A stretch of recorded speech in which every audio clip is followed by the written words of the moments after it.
Althea Domingo from Bus 2-2, and I'm going to discuss to you about compulsive heterosexuality, masculinity, and dominance. Alamin muna natin what is compulsive heterosexuality.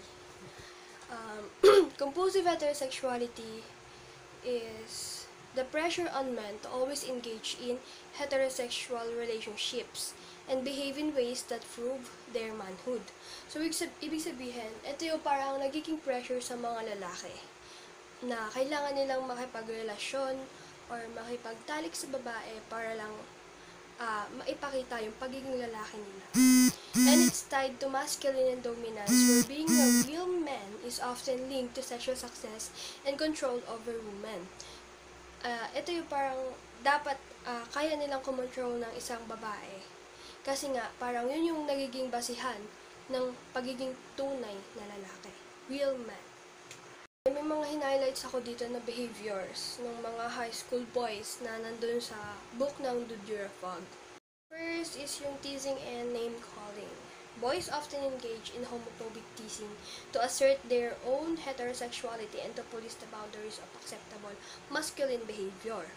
So dito, yung mga high school boys is nang-aasar sila ng mga homosexual na lalaki para patunayan na heterosexual sila.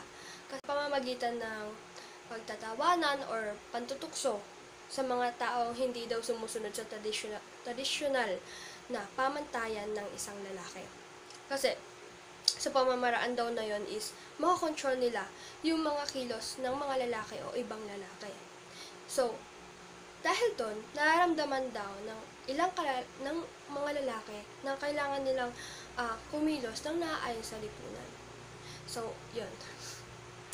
Next is the sexual bravado. They frequently exaggerate their sexual experiences to demonstrate their masculinity even if these claims are not entirely truthful. So dito, yung mga lalaki daw ay ine-exaggerate or pinagmamalaki publicly yung about sa sexual experiences nila. For example, kinukwento nila kung gaano ka-successful yung sex experiences nila or kung gaano sila kagaling sa kama or ilang babae na ba yung naging karelasyon nila. Kasi alam nila na sa paraan na yun is masasabi na tunay silang lalaki or real men kahit na hindi nga totoo yung mga kwento nila. Ako ng ilang example from the book Dudura Fog. Ipa-flash ko na lang siya dyan, then tignan nyo na lang siya. This is yung objectification of women. Boys tend to view and talk about girls mainly based on their physical appearance and sexual attractiveness, rather than recognizing their individual personalities, talents, or values. So dito daw, mas madalas na tinitignan ng mga lalaki or pinag-uusapan ng mga lalaki yung itsura ng babae na mas kakit-akit sa mata nila.